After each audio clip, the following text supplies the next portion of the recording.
بسم اللہ الرحمن الرحیم ایاک نعبد و ایاک نستعین متنازع ترین آئینی ترمیم کی دھونس اور جبر کی بنیاد پر ایک غیر نمائندہ اور نامکمل ایوان سے منظوری، اس کے حوالے سے آج میں آپ کو ان آئینی ترامیم کا پس منظر، اس کے اغراض و مقاصد، پھر اس کے کیا کیا اثرات ہو سکتے ہیں اور پھر اس کا آئندہ کا لائحہ عمل کیا ہو سکتا ہے، وہ میں آپ کو پوائنٹ بائی پوائنٹ آپ کو بتانا چاہوں گا۔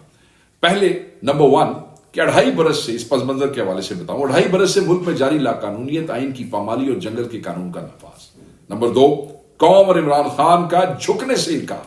نمبر 3 عمران خان اور تحریک انصاف کے خلاف شواہد کی عدم دستیابی۔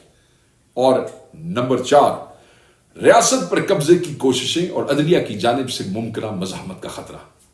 یہ وہ پس منظر ہے، اور اب ان آئینی ترامیم کے اغراض و مقاصد کیا ہے وہ بھی آپ دیکھ لیجئے گا۔ یہ جو مذموم ارادے ہیں ان کے، دستور سے پیدا ہونے والے خطرات کا ازالہ، آئین توڑے بغیر مارشل لاء کا نفاذ اور اس مقصد کے لیے اپاہج عدلیہ کی تشکیل، نظام انصاف پر مقتدرہ کا مکمل غلبہ اور کنٹرول، نظام انصاف کے ذریعے دستور کی مرضی کی تشریحات اور مقتدرہ کے غیر آئینی منصوبوں کی راہ میں حائل رکاوٹوں کا خاتمہ، اعلیٰ عدلیہ کو آئین اور قانون کی بجائے مقتدرہ کی مرضی اور خوشنودی کا غلام بنانا، عام انتخابات پر ڈاکے کے نتیجے میں وجود میں آنے والی حکومت کا تحفظ، ججز کو آئین کی بجائے مقتدرہ کے اشارے ابرو کا پابند بنانا اور عدالتی نظام میں ناقابل قبول سیاسی اور ریاستی مداخلت کو آئینی جواز فراہم کرنا۔ عمران خان صاحب، تحریک انصاف اور 24 کروڑ عوام پر انصاف کے دروازے بند کر کے انہیں جمہوری اور سیاسی عمل سے مکمل بے دخل کر کے سیاست، پارلیمنٹ اور جمہوریت پر بروز شمشیر غلبے کے منصوبے کو آگے بڑھانا۔ میں اب آپ کو یہ بتاؤں گا کہ آئینی ترامیم کے اختیار کردہ طریقہ کار کیا تھے، کس گندے طریقے سے اس کو جو ہے انہوں نے وہ کرنے کی کوشش کی ہے۔ نمبر 1 ظلم، جبر، دھونس، فسطائیت اور اندھیلا قانونیت کے ذریعے عددی اقلیت کو اکثریت میں بدلنے کی کوشش کی، سینیٹرز اور ایم این ایز کو وفاداریاں بدلنے پہ مجبور کیا، پیسے اور دولت کے بے دریغ استعمال سے ضمیروں کی منڈیاں لگانے کی کوشش کی، ترامیم پر پارلیمنٹ کے اندر اور باہر مباحثے کی اجازت نہ دینا اور پورے عمل کو بلڈوز کر دینا، حزب اختلاف کی سب سے بڑی آواز عمران خان کو قید تنہائی کا شکار کر کے ترامیم کی حقیقت قوم پر آشکار کرنے اور اپنی پارلیمنٹری پارٹی کو ہدایات دینے سے روکنا، ایک نامکمل ایوان سے بےہودہ سی کارروائی کر کے ترامیم منظور کروا لینا۔ اب میں آپ پہ یہ واضح کرنا چاہتا ہوں کہ اس پہ پاکستان تحریک انصاف کا کردار اور رد عمل جو ہے وہ کیا ہے۔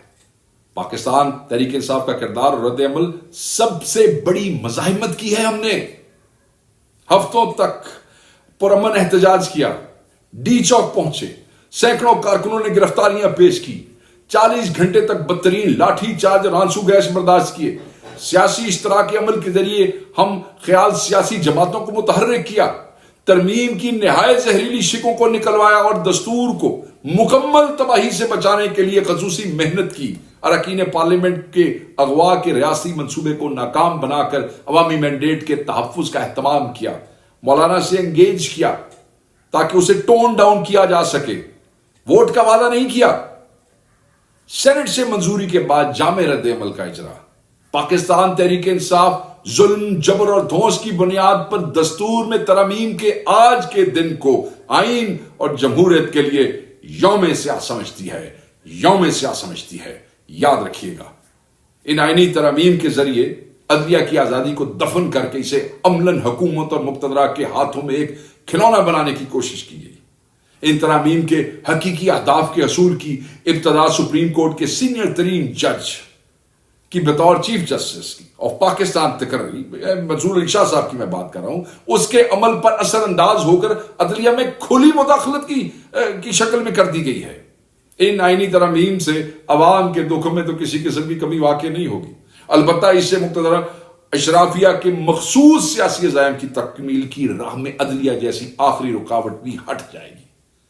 پارلیمنٹری کمیٹی کے ذریعے 3 سینئر ججوں میں سے ایک کی بطور چیف جسٹس آف پاکستان تقرری سے سپریم کورٹ آف پاکستان اور چیف جسٹس مقتدرہ کے دربان بن کے رہ جائیں گے۔ یاد رکھیے گا، یہ وہی حکومتیں ہیں جن کے پاس ایک تھانے دار کو لگانے کا اختیار آ جائے تو یہ قیامت برپا کر دیتے ہیں، اور جب سپریم کورٹ کا چیف جسٹس کا اختیار ان کے پاس ہوگا تو اس ملک اور قوم کے ساتھ کیا کریں گے مجھے بتانے کی ضرورت نہیں ہے۔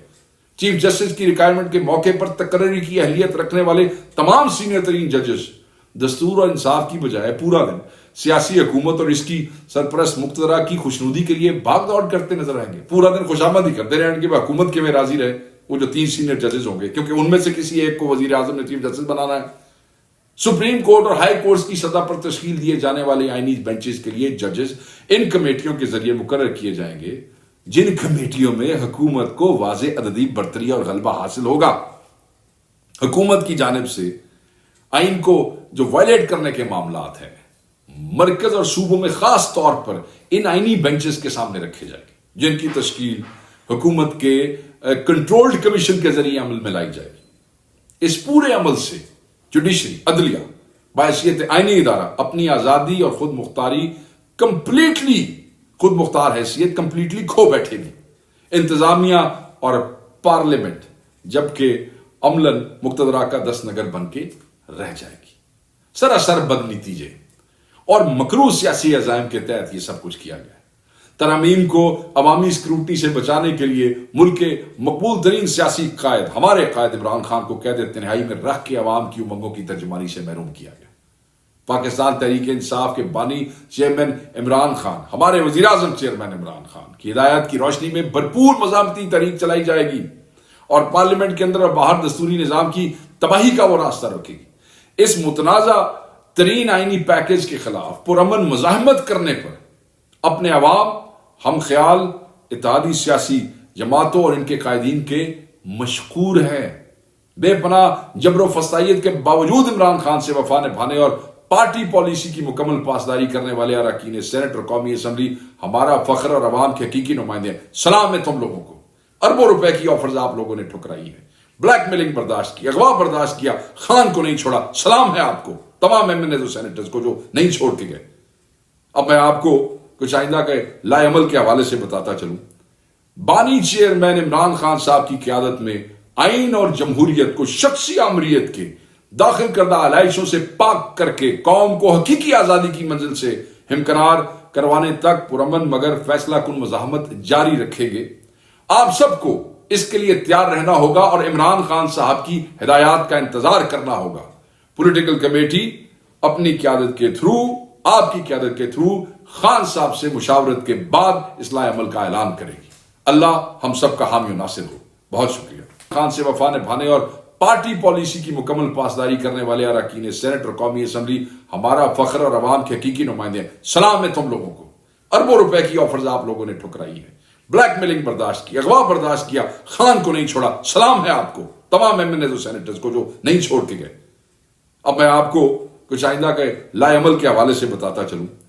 بانی چیئرمین عمران خان صاحب کی قیادت میں آئین اور جمہوریت کو شخصی آمریت کے داخل کردہ علائشوں سے پاک کر کے قوم کو حقیقی آزادی کی منزل سے ہمکنار کروانے تک پرامن مگر فیصلہ کن مزاحمت جاری رکھیں گے۔